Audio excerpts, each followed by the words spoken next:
नमस्कार। खबर नारायणपुर कस्बे से। अनियंत्रित होकर कार पलटने से 2 युवकों की मौत, 5 घायल।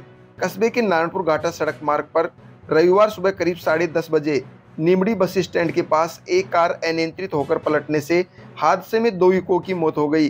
पुलिस से मिली जानकारी के अनुसार सुबह बानसूर से एक कार में 7 जने सवार होकर टहला में स्थित नीलकंठ महादेव के दर्शन करने जा रहे थे। नारायणपुर घाटा सड़क मार्ग पर नीमड़ी बस स्टैंड के पास तेज रफ्तार से दौड़ रही कार अनियंत्रित होकर पलट गई, जिसमें हिमांशु शर्मा पुत्र नरेश शर्मा निवासी बानसूर की मौके पर ही मौत हो गई।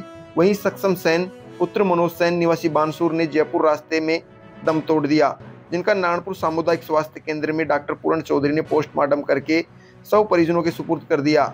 सड़क हादसे में घायल पंकज मीणा, कमलेश स्वामी, अमित कुमार, सीताराम को नारायणपुर सीएचसी में उपचार के बाद छुट्टी दे दी गई। सड़क हादसे में गंभीर घायल सुमित का जयपुर में इलाज चल रहा है, जिसकी स्थिति अभी ठीक बताई जा रही है। वहीं मृतक हिमांशु शर्मा व सक्षम सेन अविवाहित थे। सुबह करीब 10:30 बजे नारायणपुर से घाटा सड़क मार्ग पर एक अल्टो अनियंत्रित होकर पलट गई। उसमें सुबह जब 10:30 बजे की बात थी ये घटना, तो एक व्यक्ति की मौत हो गई थी, एक युवक की मौत हो गई थी। उसमें लगभग बताया जा रहा है कि आधा दर्जन से अधिक युवक घूमने के पर्पज से नीलकंठ महादेव के यहाँ जा रहे थे बानसूर से। और अब जैसे जैसे शाम हुई है तो एक व्यक्ति की डेथ और हो गई है। कुल मिलाकर 2 युवकों की मौत हो गई है उस अनियंत्रित जो जीप जो पलटी थी, कार पलटी थी उसमें। हमारे साथ नारायणपुर सीएचसी से डॉक्टर पूरण चौधरी जी हैं, इनसे बात करेंगे कि जो घटना हुई है कहाँ पर उनके चोट लगी थी और क्या है पूरा मामला।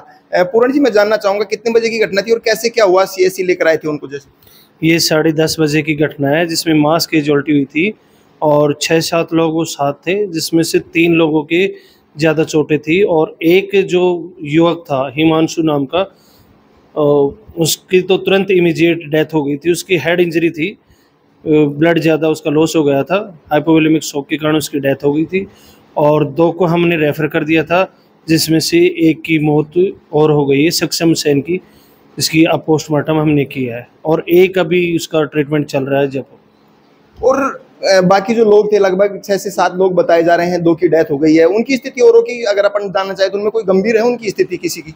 वो लोग स्टेबल है, बाकी इन 3 के अलावा स्टेबल है, वो फिट है, वो अपने घर जा चुके हैं, उनको डिस्चार्ज कर दिया गया है।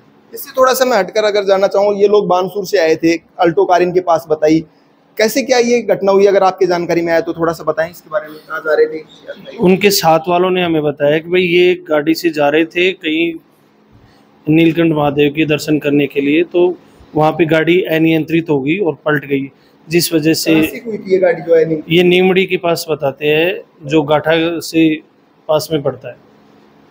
तो ये थे डॉक्टर पूरण चौधरी जो बता रहे हैं कि नारायणपुर से घाटा सड़क मार्ग है, नीमड़ा के पास में अल्टो कार जो कि अनियंत्रित होकर, उसके अभी कारणों का पता नहीं चला है, वो अनियंत्रित होकर वो पलट गई थी। उसमें एक व्यक्ति की, युवक की तुरंत मौके पे मतलब मौत हो गई थी यहाँ पे तुरंत, लेकिन उसके बाद में 2 लोगों को इन्होंने और रेफर किया था जिनकी हालत बहुत गंभीर थी। उसमें से एक व्यक्ति की और सक्षम था, जिसका नाम सेन बानसूर निवासी था, उसकी भी डेथ हो गई है। तो कुल मिलाकर अभी तक 2 युवकों की मौत हो गई है। दोनों की जो उम्र है वो 19 साल है, दोनों ही अविवाहित हैं और दोनों बानसूर से हैं। लगभग जितने भी लोग थे, ये आधा दर्जन लोग जो थे वो सभी बानसूर से थे। कैमरामैन मुरारी के साथ में बिंटू कुमार, देखते रहिए बिंटू की नज़र।